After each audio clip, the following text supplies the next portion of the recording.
Students, कैसे हैं आप सब लोग। मैं हूं आपकी biology teacher doctor Sarika.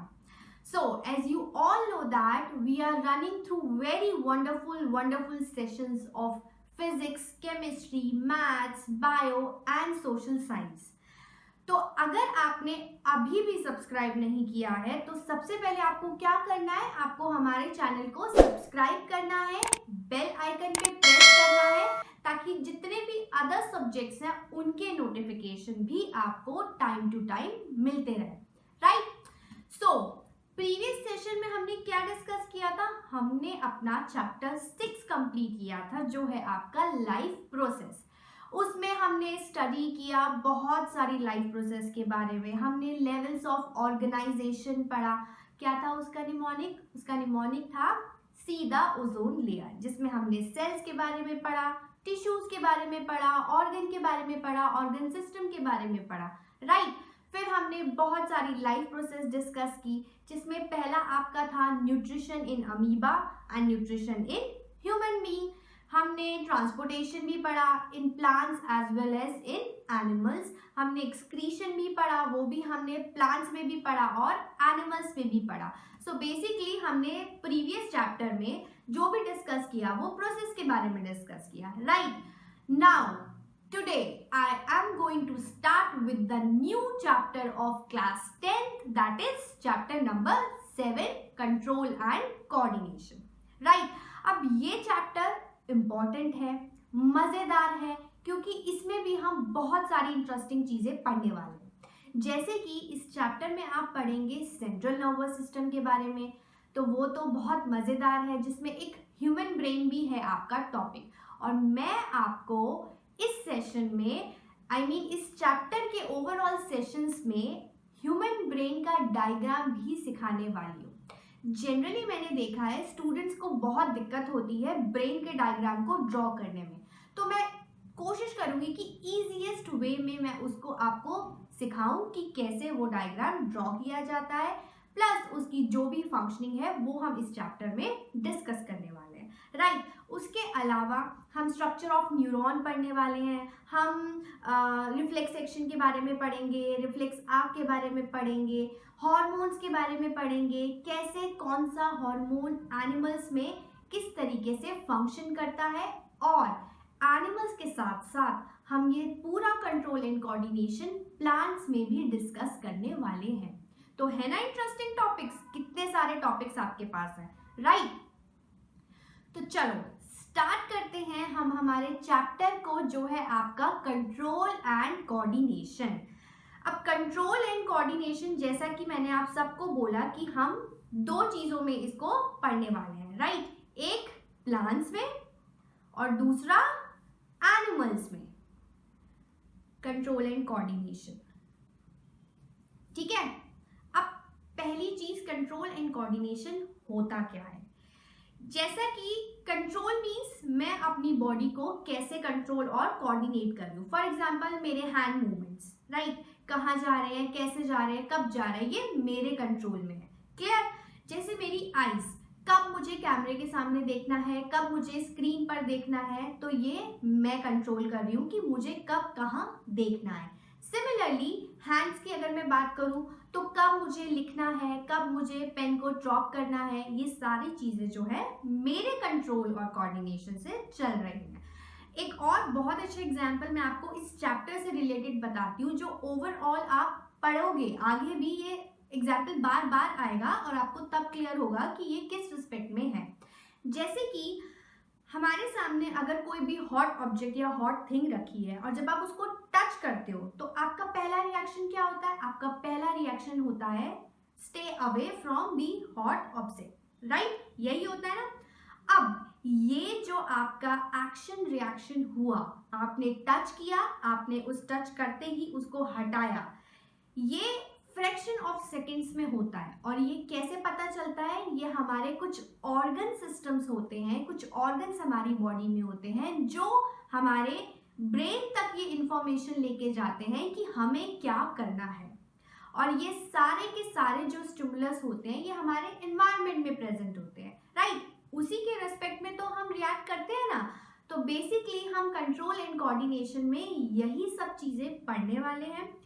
Plus जब हम प्लांट की बात करते हैं, अनलाइक एनिमल्स, प्लांट्स का जो कंट्रोल एंड कोऑर्डिनेशन सिस्टम होता है वो बहुत सिंपल होता है, क्योंकि अगर हम प्लांट और एनिमल को डिफरेंशिएट करें तो एनिमल्स को बहुत सारा काम करना पड़ता है, बहुत कॉम्प्लिकेटेड लाइफ होती है हमारी, होती है ना कॉम्प्लिकेटेड, हमें पढ़ना भी पड़ता है, हमें एग्जाम्स भी देने पड़ते हैं, हमें लिखना भी पड़ता है, हमें सोचना भी पड़ता है, हमें बहुत सारे काम, हमें अपने करियर को भी बनाना होता है। तो जो एक एनिमल, एक ह्यूमन की बॉडी होती है ना, वो बहुत कॉम्प्लिकेटेड, बहुत कॉम्प्लेक्स सिस्टम होता है।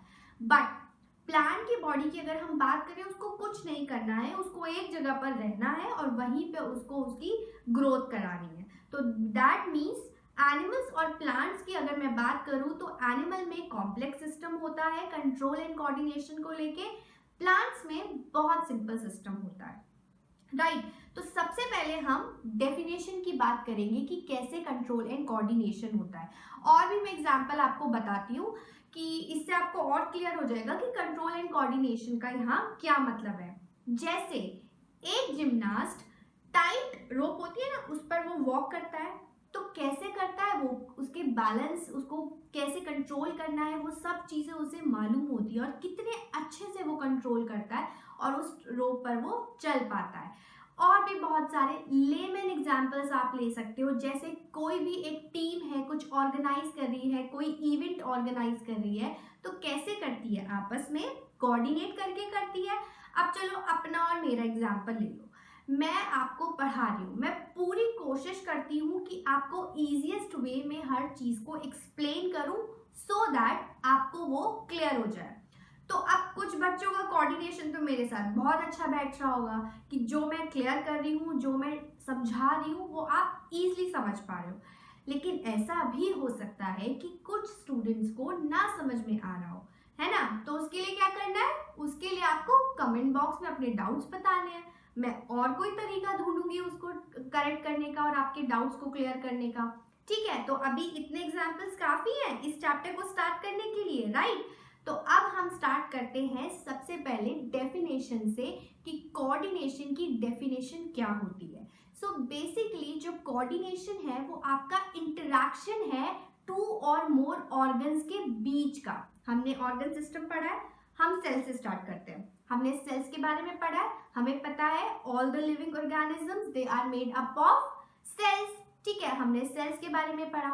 फिर हमने टिश्यूज के बारे में पढ़ा। टिश्यूज क्या था, बहुत सारे सेल्स को हमने ग्रुप किया, एग्रीगेट किया, और फिर जब वो परफॉर्म करता है फंक्शन तो उसको हम टिश्यूज बोलते हैं, राइट। फिर उसके बाद हमने ऑर्गन्स के बारे में पढ़ा, राइट। ऑर्गन्स क्या करते हैं, स्पेशलाइज्ड सेल्स होते हैं जो एक स्पेसिफिक फंक्शन परफॉर्म करते हैं। जैसे मैंने आपको एग्जांपल दिया हॉट ऑब्जेक्ट का। अब एनवायरनमेंट में हॉट ऑब्जेक्ट है, आपने उसको टच किया, ठीक है, आपने जो रिएक्ट किया वो क्या हुआ, वो जो हमारे सेल्स हैं, जो हमारे नर्व सेल्स हैं, वो उस इंफॉर्मेशन को यहाँ से लेकर गए और आपके ब्रेन तक पहुंचाया उसने, और ब्रेन ने आपके रिसीव किया, उसके बाद प्रोसेस हुआ, और प्रोसेस में उसने आपको जो आउटपुट दिया वो ये दिया कि आप अपना हाथ वहाँ से हटा लेते हो। तो ये जो सारी चीज़ें होती हैं ये कुछ ऑर्गन्स और ऑर्गन सिस्टम की हेल्प से होती है। अब प्लांट्स की अगर हम बात करें तो प्लांट्स में सेल्स तो होते हैं, लेकिन वो जैसे एनिमल की बॉडी वर्क करती है वैसे नहीं करती, राइट। और एनिमल्स में क्या है, एनिमल्स में आपका नर्वस सिस्टम है, आपका मस्कुलर सिस्टम है, आपका एंडोक्राइन सिस्टम है जो कंट्रोल एंड कोऑर्डिनेट करते हैं, राइट। तो ये तो हो गया आपका कि हमने सेल से स्टार्ट किया, टिश्यू, ऑर्गन्स, क्योंकि हम यहाँ पे ऑर्गन्स की ही बात करने वाले हैं, ऑर्गन सिस्टम की बात करने वाले हैं कि कौन कौन से ऑर्गन्स और कौन से organ system control and coordinate करते हैं, क्लियर। अब अगर हम डेफिनेशन की बात करें तो डेफिनेशन में कोऑर्डिनेशन को आप कैसे डिफाइन करोगे, राइट। सो बेसिकली कोऑर्डिनेशन जो है आपका, it is the interaction of, जैसा कि मैंने आपको बताया है, इंटरैक्शन ऑफ टू और मोर organs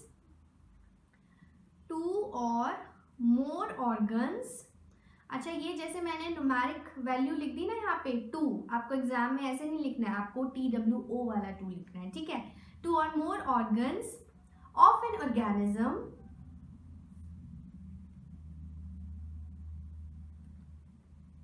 to adjust the life process, हमारे जो ऑर्गन्स हैं वो कैसे एडजस्ट करते हैं हमारी जितनी भी लाइफ प्रोसेस है उसके साथ, which is taking place in the body, हमारी बॉडी में जो भी लाइफ प्रोसेस हो रही है उनमें जितने भी ऑर्गन्स हैं वो कैसे एडजस्ट करते हैं, क्या करने के लिए, टू प्रोवाइड एप्रोप्रिएट रिस्पॉन्स। अब यहाँ पे एप्रोप्रिएट रिस्पॉन्स क्यों कहा गया मैं आपको बताती हूँ। Appropriate response to a stimulus. Stimulus क्या है, आपका कोई भी ऑब्जेक्ट हो सकता है, वो हॉट ऑब्जेक्ट हो सकता है, वो कुछ भी हो सकता है, एक पेन भी हो सकती है, निडल भी हो सकती है, आपका स्टिमुलस कुछ भी हो सकता है। तो उस स्टिमुलस के रिगार्डिंग आपको कैसा रिस्पॉन्स देना है ये आपको कौन बताता है, ये आपके ऑर्गन्स बताते हैं, और वो सही तरीके पे राइट टाइम पे आपको बताते हैं। अगर वो आपको नहीं इंफॉर्मेशन दे, आप कोई भी इंफॉर्मेशन को रिसीव नहीं कर रहे हो या वो एप्रोप्रिएट रिस्पॉन्स नहीं दे रहा है तो कुछ भी हो सकता है। जैसे हॉट ऑब्जेक्ट का ही हमने एग्जाम्पल लिया।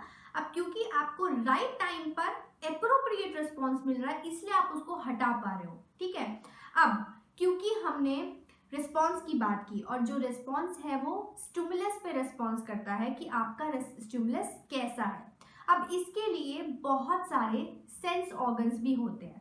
देखो, अगर मैं एनिमल के केस में बात करूं तो एनिमल के केस में कौन कौन सा रिस्पॉन्स होगा बताओ जरा। अगर हम एनिमल्स की बात करें, हम थोड़ा सा वो ले ले, स्पेस ले लेते हैं, ठीक है।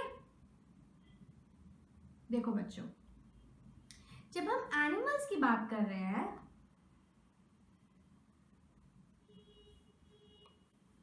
तो एनिमल के केस में हमारे पास कौन कौन से सेंस ऑर्गन्स हैं बताओ जल्दी, टाइप करो। अच्छा, फटाफट से टाइप करो। पहला आईज, राइट, देन ईयर्स, और क्या हो सकता है, नोज, और टेस्ट, है ना। देन आपका टंग, इसमें आ गया आपका, टेस्ट में आप टंग लिख सकते हो, ठीक है, और आपका नोज में आप स्मेल लिख सकते हो, राइट। तो ये आपके सेंस ऑर्गन्स है, आप आईज से सेंस करते हो, आपको कौन सा कलर है आप उसमें डिफरेंशिएट कर सकते हो, क्या सुना क्या नहीं सुना ये ईयर से होता है, स्मेल फ्रेग्रेंस है या बैड स्मेल है, ठीक है। उसके बाद टेस्ट, टेस्ट कैसा है, सोर है, बिटर है, ये सारी चीजें आपको पता चलती है। कैसे पता चलती है, आपके सेंस ऑर्गन से पता चलती है, राइट। नाउ ये जितने भी सेंस ऑर्गन्स हैं आपके, they are basically called as receptors. क्या कहते हैं इन्हें, हम रिसेप्टर्स कहते हैं। हम थोड़ा पेन चेंज कर लेते हैं, ठीक है, ये वाला पेन, चलो ग्रीन से स्टार्ट करते हैं। तो इन सबको क्या बोलते हैं, इसको छोड़ देना, रिसेप्टर्स। अब रिसेप्टर्स क्या करते हैं, दे रिसीव इंफॉर्मेशन, दे रिसीव्स इंफॉर्मेशन कहां से, from the environment around us, है ना। एनवायरमेंट में जो कुछ भी हो रहा है वहां से हमारे सेंस ऑर्गन्स, और now I can call it as receptors, they receive information from the environment around us. अब ये रिसेप्टर क्या है, रिसेप्टर जो है आपके ग्रुप ऑफ सेल्स है, subgroup of cells in sense organ which is sensitive to a particular type of stimulus, which is sensitive to a particular type of stimulus। कुछ ज्यादा ही आज हौच पौच हो गया, नहीं? चलो, आपको डेफिनेशंस तो पता ही चल गई है। रिसेप्टर क्या है, a group of cells in sense organ which is sensitive to a particular type of stimulus। अब आपका वो stimulus लाइट हो सकता है, देन आपका साउंड हो सकता है, स्मेल हो सकता है, टेस्ट हो सकता है, हीट हो सकता है, कुछ भी हो सकता है। तो उस पे जो आपका इंफॉर्मेशन रिसीव करता है उसको हम रिसेप्टर बोलते हैं। ये तो हो गई एनिमल्स की बात। अब सबसे पहले मैं आपको ऐसा नहीं कि एनिमल्स का मैं बस यही बता के छोड़ने वाली हूँ, मैं आपको कंप्लीट डिटेल स्टडी में सबसे पहले कंट्रोल एंड कोऑर्डिनेशन क्लियर करूंगी, प्लांट्स में भी एज वेल एज एनिमल्स में भी, फिर आगे हम फर्दर और टॉपिक पर डिस्कस करेंगे। क्लियर? तो चलो हम स्टार्ट करते हैं कंट्रोल इन प्लांट्स से, control and coordination in plants. क्योंकि अगर एग्जाम में क्वेश्चन आता है तो आपको पता होना चाहिए कि आपको किस तरीके से लिखना है, राइट? यार एक पेन चला गया हमारा, कौन सा वाला समझ नहीं आ रहा है ना। चलो वाइट से ही स्टार्ट करते हैं। तो control and coordination in plants, सबसे पहले हम प्लांट्स के बारे में बात करेंगे। अब क्योंकि मैं आपको बता चुकी हूं कि कंट्रोल एंड कोऑर्डिनेशन की बात जब हम प्लांट्स के रेस्पेक्ट में करते हैं तो बहुत ही सिंपल सिस्टम है आपके प्लांट्स का, ज़्यादा कुछ कॉम्प्लेक्स नहीं है। एक जगह पे प्लांट लगा हुआ है, अब उसको क्या दिखाना है, जैसे जैसे वो मूव करेगा, उसके मूवमेंट मीन्स उसकी जो ग्रोथ है, उससे आपको पता चलेगा कि प्लांट मूव कर रहा है या कंट्रोल एंड कोऑर्डिनेट कर रहा है। अब प्लांट्स में ना तो नर्वस सिस्टम है ना ही मस्कुलर सिस्टम है, राइट? तो कैसे करता है? जो प्लांट्स है वो आपका control and coordinate plant hormone से करता है। यस, पेन चेंज करती हूँ, बताती हूँ। जो प्लांट में कंट्रोल एंड कोऑर्डिनेशन होता है वो आपका प्लांट हार्मोन से होता है, और उन प्लांट हार्मोन्स को हम कहते हैं फाइटो हार्मोन्स। क्या कहते हैं? Phyto hormones. कैसे? देखो, स्प्लिट करो इस वर्ड को। Phyto means plant, simple. तो प्लांट हार्मोन को हमने प्लांट की जगह फाइटो लिख दिया, तो इसको हम बोलते हैं फाइटो हार्मोन्स। नाउ प्लांट्स भी रिस्पॉन्ड करते हैं कुछ चीजों पे, जैसे कि ग्रेविटी है, लाइट है, वाटर है, और क्या कह सकते हो आप, टच है। टच मी नॉट प्लांट देखा है ना? आप उसको टच करोगे तो वो क्या करता है, वो अपने आप को बंद कर लेता है। तो दैट मीन्स वो जो इन्वायरमेंट में हो रहा है उसको रिस्पॉन्ड कर रहा है ना? तो वही चीज आपकी जो है वो हार्मोन्स के थ्रू होती है प्लांट्स के अंदर। अब कौन कौन से हार्मोन्स होते हैं, कौन कौन से मूवमेंट होते हैं, ये सब हम डिस्कस करने वाले हैं इस चैप्टर के अंदर। सबसे पहले मैं आपको ये चीज बताती हूँ कि प्लांट्स कौन कौन सी चीजों पर रिस्पॉन्ड करते हैं। So basically plants respond two things like, अभी हमने कौन कौन सी चीजें बताई, आपका लाइट है, ग्रेविटी है, देन आपका टच हो गया, वाटर है ना, एक्सेट्रा। तो इन सब चीजों पर रिस्पॉन्ड करता है। Now the second point is these are environmental stimulus, और we can say that stimuli, singular और प्लूरल दोनों में लिख सकते हो आप, फॉर अ प्लांट। ये सारे के सारे क्या है, प्लांट के लिए स्टिमुलस है, right? Now the next point is plants coordinate their behaviour. कैसे कोऑर्डिनेट करते हैं plants? They coordinate their behaviour by using their hormones, और उन हार्मोन्स को हमने क्या बताया, बाय यूजिंग देयर हार्मोन्स, जिसे हम कहते हैं फाइटो हार्मोन्स, है ना? प्लांट्स के हार्मोन्स को हम कहते हैं phytohormones, and then they respond to the environmental changes. जितने भी एनवायरमेंट में चेंजेस होते हैं प्लांट्स को लेके वो उस पर रिस्पॉन्ड करता है। Then the next point is therefore plants use only hormones, क्योंकि उनके पास नर्वस सिस्टम तो है नहीं, तो वो सारे के सारे हॉर्मोन्स पर रिएक्ट करते हैं। So plants use only hormones to coordinate their behaviour, coordinate करने के लिए क्या करते हैं, वो हॉर्मोन्स को यूज करते हैं and they respond to the stimulus very slowly because they don't have nervous system. तो ये सारे पॉइंट्स हैं आपके control and coordination in plants. अब क्योंकि हमने बात की यहाँ पे कि कौन कौन से स्टिमुलस है, जैसे लाइट है, ग्रेविटी है, टच है, वाटर है, तो उसमें आप आगे पढ़ोगे कि कौन कौन से मूवमेंट होते हैं। जैसे we have two movements in plants, directional movement और non directional movement. Directional movement को हम डिपेंडेंट मूवमेंट भी बोलते हैं और नॉन डायरेक्शनल को हम इंडिपेंडेंट मूवमेंट्स भी बोलते हैं। ये सारी चीज़ें आप डिटेल में स्टडी करने वाले हो। जैसे वाटर है, वाटर के केस में हम उसको हाइड्रोट्रोपिज्म बोलते हैं। ग्रेविटी है, देन आपका टच है जिसमें हम थिग्मोट्रोपिज्म उसको बोलते हैं। इसी तरीके से जब हम हार्मोन्स की बात करेंगे तो उसमें आप बहुत सारे हार्मोन्स पढ़ने वाले हो। आप पढ़ने वाले हो ऑक्सिन के बारे में, एक ऑक्सिन हार्मोन है प्लांट का, कैसे रिएक्ट करता है, सेल डिवीजन में करता है हेल्प या सेल एनलार्जमेंट में हेल्प करता है। ये सारी चीज़ें आप पढ़ने वाले हो। तो अभी हम ये चीज़ें इसको डिस्कस नहीं करेंगे। अभी हम एक सिंपल इंट्रोडक्शन रखते हैं इस सेशन में, जो कि कंट्रोल एंड कोऑर्डिनेशन प्लांट्स में क्या क्या आप पढ़ने वाले हो और एनिमल्स में आप क्या क्या पढ़ने वाले हो। सो बेसिकली प्लांट्स का तो मैंने आपको बता दिया कि हम इसमें मूवमेंट्स के बारे में पढ़ेंगे और हम इसमें आपके हार्मोन्स के बारे में पढ़ेंगे, right.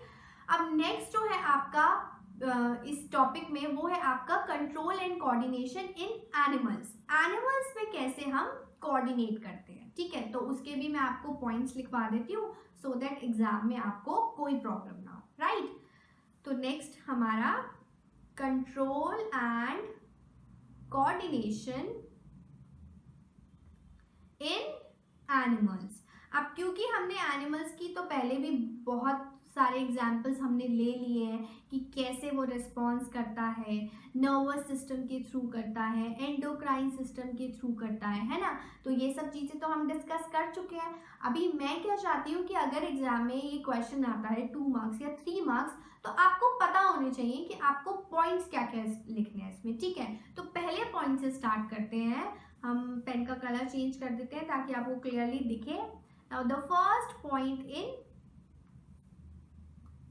control and coordination in animals is it is essential, और आप भी साथ साथ इसको नोट डाउन करते रहिए।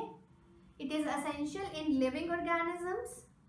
आपका जो कंट्रोल एंड कोऑर्डिनेशन है वो बहुत इंपॉर्टेंट है, असेंशियल है हमारे लिविंग ऑर्गेनिजम्स के लिए। क्यों? टू मेंटेन, ताकि आप मेंटेन कर सको अपनी लाइफ को, लाइफ प्रोसेस को, और to maintain a relatively stable internal environment. Relatively stable, sorry यहाँ स्टेबल लिखना, स्टेबल इंटरनल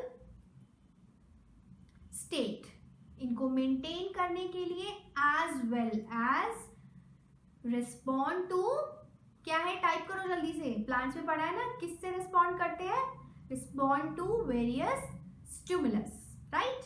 तो ये है आपका पहला point, control and coordination in animals. Now the next point is the working और they working together,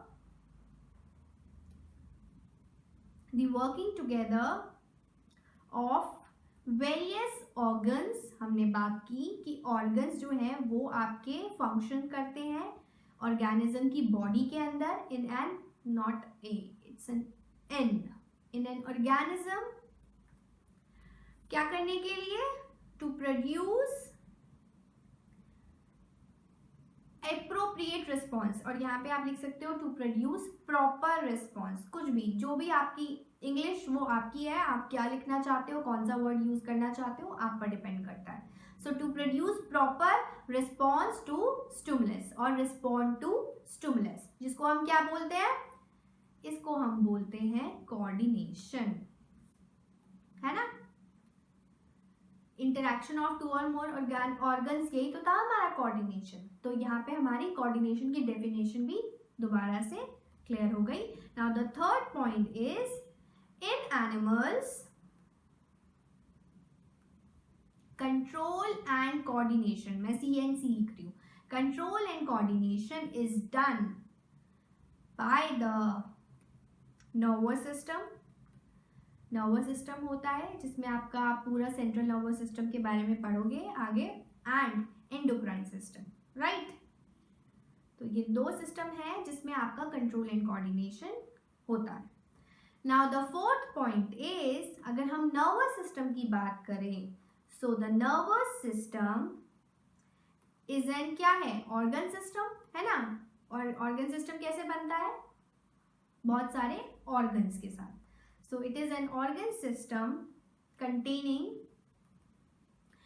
network of, अब देखो ये लाइन बहुत इंपॉर्टेंट है, नेटवर्क ऑफ स्पेशलाइज्ड ऑर्गन्स और स्पेशलाइज्ड सेल्स, जिसको हम बोलते हैं न्यूरॉन। अब न्यूरॉन को आपने अंडरलाइन करना है क्योंकि ये बहुत इंपॉर्टेंट है, और इस चैप्टर में आप एक स्ट्रक्चर ऑफ न्यूरॉन पूरा एक टॉपिक पढ़ने वाले हो, जिसमें एक न्यूरॉन दूसरे न्यूरॉन को सिग्नल ट्रांसफर करता है, कैसे इंफॉर्मेशन को रिसीव करता है, ये सारा आप डिटेल में स्टडी करने वाले हो। और हम ह्यूमन ब्रेन के बारे में भी पढ़ने वाले हैं, हम सेंट्रल नर्वस सिस्टम के भी बारे में पढ़ने वाले हैं। बेसिकली ये पॉइंट्स आप लर्न तो कर लेना, एक बार पढ़ लेना, बट ये क्वेश्चन आता नहीं है। क्वेश्चन जो आते हैं वो इन सब चीज़ों से ही आता है, न्यूरॉन है, ह्यूमन ब्रेन है, reflex action and reflex arc है, जो हमारा बहुत इंपॉर्टेंट टॉपिक है। उससे जनरली मैंने देखा है most of the time CBSE में वो क्वेश्चन डेफिनेटली आया हुआ है। अब वो आपको MCQ में दे दे, अब वो आपको 1 मार्क में दे दे, 2 मार्क में दे दे, 3 मार्क में दे दे, कोई भी हो सकता है, लेकिन आता ज़रूर है। और दूसरा, हॉर्मोन्स इन एनिमल्स, कौन कौन से हॉर्मोन्स होते हैं एनिमल्स में और किस तरीके से वो फंक्शन करते हैं, इन पर क्वेश्चन आता है। प्लांट हार्मोन के बारे में आता है, आपको हार्मोन का एक नाम दे देंगे, आपको पूछेंगे कि इसका फंक्शन क्या है प्लांट्स के रेस्पेक्ट में। तो ये सारी चीज़ें इंपॉर्टेंट है जो हम करने वाले हैं। मैं आपको एक कंटेंट यहाँ पे लिखवा देती हूँ कि इस चैप्टर में हम अब आगे आने वाले नेक्स्ट कुछ सेशंस में हम क्या क्या डिस्कस करने वाले हैं।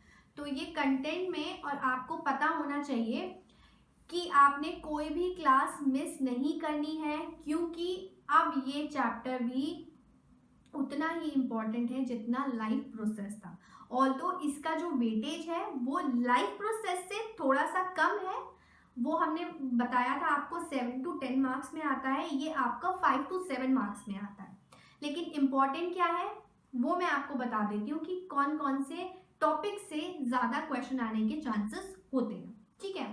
तो सबसे पहला होता है आपका न्यूरॉन, जिसमें आपका डायग्राम भी आता है, स्ट्रक्चर को पूरा डिटेल में आपको बताना होता है।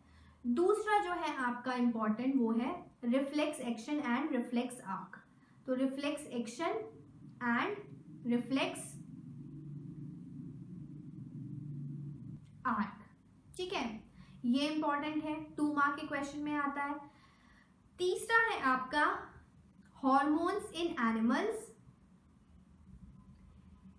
एंड हॉर्मोन्स इन प्लांट्स, जो हम फाइटो हॉर्मोन्स के नाम से जानते हैं। तो फाइटो हॉर्मोन्स लिख देती हूँ, फाइटो हॉर्मोन्स। अब इसमें क्वेश्चन जो आता है वो फंक्शन बेस्ड आता है, कि आपसे वो नाम देके फंक्शन पूछ लेता है कि इस हार्मोन का फंक्शन क्या है, ठीक है। नेक्स्ट एक है आपका डायग्राम ऑफ ब्रेन, जो हम डिस्कस करेंगे, मैं आपको सिखाऊंगी कि कैसे डायग्राम बनाते हैं, ठीक है। उसके बाद आपका आता है मूवमेंट्स इन प्लांट्स, ठीक है, जिसमें आप 2 तरीके के पढ़ने वाले हो। पहला है आपका डिपेंडेंट और दूसरा है आपका इंडिपेंडेंट, ठीक है। इंडिपेंडेंट, डिपेंडेंट को हम ट्रॉपिक मूवमेंट्स कहते हैं, राइट, और इंडिपेंडेंट को हम नास्टिक मूवमेंट्स कहते हैं। क्या कहते हैं? Nastic movements. तो अब इसमें ट्रॉपिक में आपका डायरेक्शनल हो गया, नास्टिक में नॉन डायरेक्शनल हो गया। डायरेक्शनल के एग्जाम्पल आपको पता ही है, आपका वाटर है, आपका लाइट है, ग्रेविटी है। एक चीज रही, केमिकल्स, यस, जो प्लांट्स हैं वो फाइटो हॉर्मोन्स की से तो कंट्रोल एंड कोऑर्डिनेट करते हैं, उसमें जो होता है वो जितने भी है वो केमिकल्स के थ्रू भी कोऑर्डिनेट करते हैं।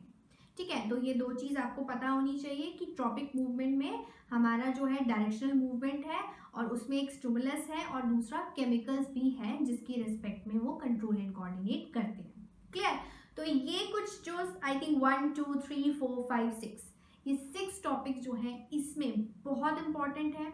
मेक श्योर कोई भी सेशन इन टॉपिक का आप मिस नहीं करोगे, और जिनका फर्स्ट चैप्टर में कोई सेशन मिस हो गया है तो डिस्क्रिप्शन बॉक्स में सारे लिंक दिए हुए हैं फर्स्ट चैप्टर के टॉपिक वाइज, आप उनको जाके वहां पर देख सकते हो, पढ़ सकते हो। एक बार समझ नहीं आया, 2 बार 3 बार कितने भी टाइम्स आप उसको रिपीट करके देख सकते हो। और लाइव चैट में कभी कभी होता है कि क्वेश्चन बहुत डिफिकल्ट हो जाता है तो मैं उसका आंसर वहीं पे नहीं दे पाती हूँ, तो आपको क्या करना है, आपको ये करना है कि जो मेन कमेंट बॉक्स है आपका उसमें आप अपने डाउट्स छोड़ दीजिए, सो दैट मैं उसमें आपको आराम से इजीएस्ट वे में उसको एक्सप्लेन कर सकूं। ठीक है, मेरा टारगेट क्या है कि आपका कोई भी डाउट आपके दिमाग में नहीं रहना चाहिए किसी भी टॉपिक को लेके, चाहे वो इम्पोर्टेंट टॉपिक है चाहे वो अनइम्पोर्टेंट टॉपिक भी क्यों ना हो। आपको क्लियर होना चाहिए कि आप जो पढ़ रहे हो उसका कॉन्सेप्ट क्या है, उसकी अंडरस्टैंडिंग आपको कितनी है, ये सब आपको क्लियर होना चाहिए। मैं यहाँ पर आपके लिए बैठी हूँ, अपने लिए नहीं बैठी हूँ। तो कोई भी डाउट होता है मिस नहीं करना है, हेजिटेट नहीं करना है कि मैम से पूछूं तो मैम ये सोचेंगी कि उसको ये भी नहीं पता है। नहीं, ऐसा आपको कुछ नहीं सोचना है, आपको सारी चीजें क्लियर करनी है। जैसे हम ए से स्टार्ट करते हैं वैसे ही मैंने आपके लिए बायो में 10th क्लास का ए से स्टार्ट किया है। तो अब अगर आप बी सी डी तक पहुंच गए और ए भूल गए तो आपको पूछना है कि बी से पहले क्या आता है। ठीक है, तो ये चीज ध्यान रखना कि जो भी आपके डाउट्स हैं वो सारे क्लियर होने चाहिए, तो मुझे भी अच्छा लगेगा और आपको भी अच्छा लगेगा मुझसे पढ़ने में। ठीक है, तो यहाँ ये सेशन खत्म होता है। अब हम स्टार्ट करेंगे जो हमने आज कंटेंट डिस्कस की है उसमें से 1 बाय 1 कर एक एक टॉपिक हम इसको स्टार्ट करने वाले हैं, और अब हम मिलने वाले हैं थर्सडे को न्यू टॉपिक के साथ न्यू सेशन में। बट यस, डोंट फॉरगेट कि कल आपका संडे आपका क्विज डिस्कशन है 12 PM पे, राइट? और जो यहाँ इससे आगे के कंटेंट, इससे आगे के टॉपिक हम डिस्कस करेंगे वो हम थर्सडे फ्राइडे सैटरडे में आएंगे 4 PM पर।